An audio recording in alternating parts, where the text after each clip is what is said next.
few weeks ago, we were preparing to have Pentecost baptisms here at the church, making sure that the children's mother, Heather, and I had collaborated so that the young people would be here for the baptism, so we wouldn't run the water and then there were no baptisans.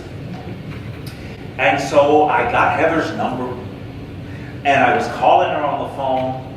And right in the middle of that, our sexton, Elva, came into my office and said, "There's a little dog running loose on the street." Before Heather could answer the phone, I hung up and ran outside, and of course, there went the dog.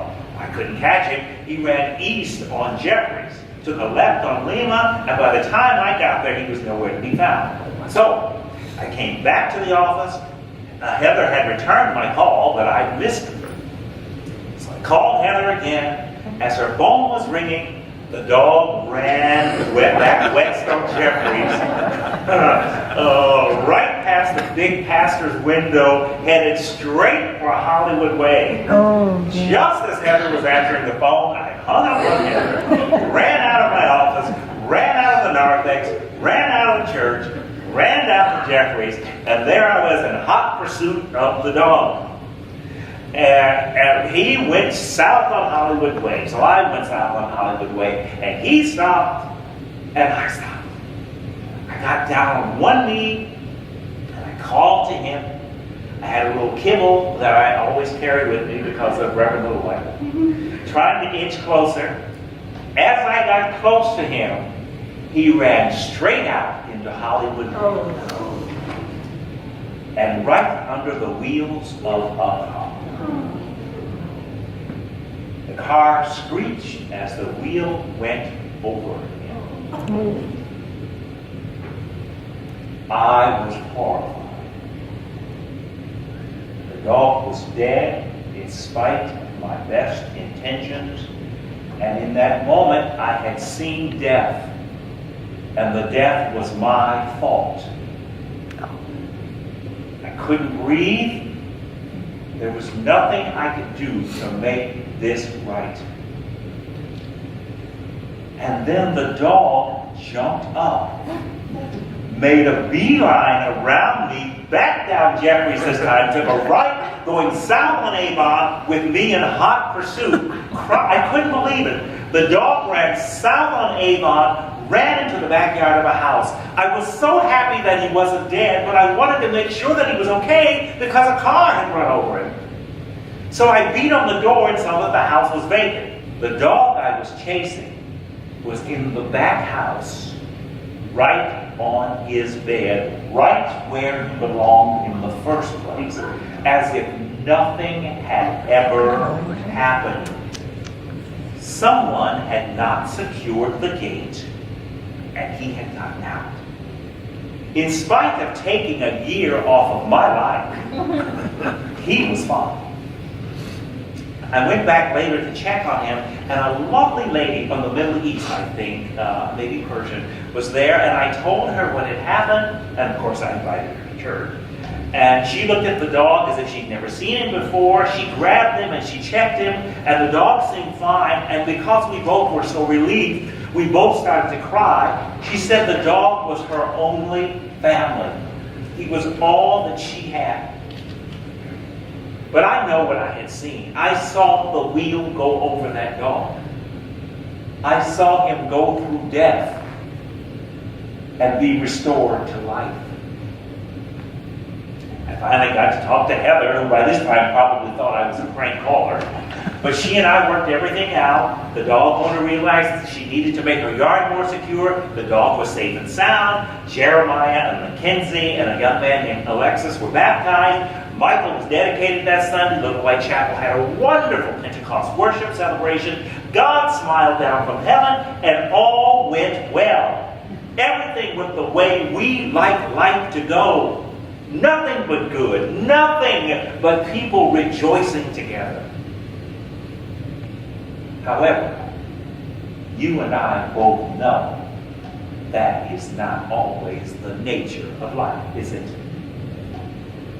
Regardless of our best efforts, life is often a calamitous affair with sadness and tragedy coming from out of nowhere in spite of our best efforts to be our best. God is not the arbitrary dispenser of good things happening just because we are nice, good-looking people. As we witness every day, whether we are animal or human, bad or the best beings in the world, life happens.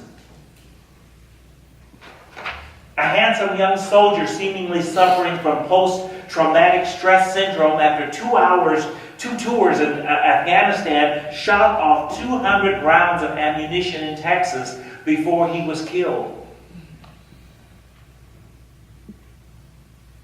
You and I carry around unmeasured pain and grief with us every day that just comes from living. Why is my spouse gone? Why is my child gone and yours is still here? Why didn't my marriage work and you have been married for over a half century? Why are my children such a blessing to me and you seem to have the worst children in the world? Why are you and I in so much pain, living lives of quiet desperation, experiencing pain all the time? Pain unto death.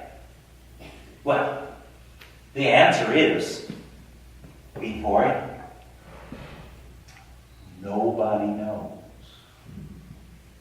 Nobody knows. Life happens. That is its nature. Unpredictability. No matter who you are or what you think you have. In this story that Edie read to us, Jesus, who himself would weep when he heard that his own friend Lazarus had died, told this widow who had now lost her only child not to weep. Jesus knew this widow's son was her only link to financial and emotional survival. But why would the Son of Man do such a thing? What purpose would it serve to bring this one man back to life? Why was this widow so important? After all, we all have to die. Why didn't he just let life take its course? We all have to die. Even Jesus had to die. Maybe this was the mercy of Jesus stepping in to not only give a son back his life, but to give a mother back hers. You see, there was no one to take care of her. This was the end of life and the end of love for her. There was no pension, no social security. As the son died, eventually so would the mother. The son's death was very sad. Yes, it was hugely sad. Yet at least the son had this. He died in the loving arms of his mother. Older, weaker, and alone, his mother's death would not just be sad, it would be tragic. She would spend the rest of her life living in the streets, always mourning her son, probably still mourning her husband, and then die in the dust alone, begging and starving on the street with no one to remember her or honor her. Jesus saw her pain and saw her future, and in this instance, maybe the one so connected with the Creator that he could resurrect a child with a touch, said, "Mother, don't weep. Do not weep." Not this time. Was the one who is the Lord of life and death saying, "I will be the voice for this woman. I will be the voice of the voiceless. I will take up for the one who will now have no choice but to linger and die in the shadows"? Was Jesus saying that in bringing this son back to life and restoring him to health, I am protecting this mother and all mothers who can't protect themselves against a system that is so concerned with greed and getting ahead that it can't make a place for a struggling senior citizen? That it makes senior citizens, even today, choose between a place to live and enough money for medication? When Jesus said, "Mother, don't weep," was he saying, I will make sure that you and all mothers still have a place, that one person in the world where people are still used up and being thrown away, one person, this one whom you bore, will remember to honor and love you and speak for you and be your voice? Or was Jesus foretelling his own death and resurrection story?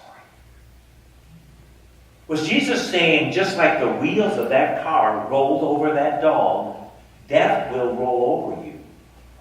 But when 2 or 3 are gathered in my name, loving and protecting in my name, seeing after each other in my name, going down to the little white chapel or some other place of worship in my name, praising in my name, giving in my name, sharing in my name, seeing what is to be done in my name, that the love that we have for each other will reanimate and resurrect not just us, the individual, but us, this community, and bring new life and new love back to her in spite of our individual futures.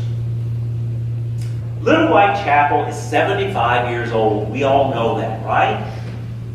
But there are groups of people who worship in this building and gather for meetings in this building, and no, they're not the Little White Chapel Christian Youth Fellowship that used to meet here and the Women's Fellowship that used to meet here, but there are groups that you do not know who think of this as their church. Because you have kept the doors open for 75 years, the Flower Club meets here on Thursdays, once a month? The first Thursday of every month, and they are as eclectic a bunch of people as you will ever meet, but loving, and all they want to do is fill me up with too many sandwiches and too much dessert. What is the group that meets once a month on Monday? The Burbank Coordinating Council comes in, and they have always, it'll be 90 degrees outside, they'll be serving lamb or something, and they'll want to fill me up and always be here and tell me how happy they are that they have a place to meet and do something good for other people because you have kept the doors open for 75 years. Last week, the Al-Anon and Alateen buildings, I may have mentioned this to you last week, they celebrated 56 years of meeting in this building. Young people who say they would have no place else to go if you hadn't kept the doors open because they're not welcome at home. God is reanimated through Christ in this building because of your work. You are outrageous people. You really are. Life continues in this place. Would you pray with me? God, we all have gathered here believing that Jesus is the Christ, the Son of the living God. That is not a question or an issue for us. What we constantly struggle with is how life looks in your church.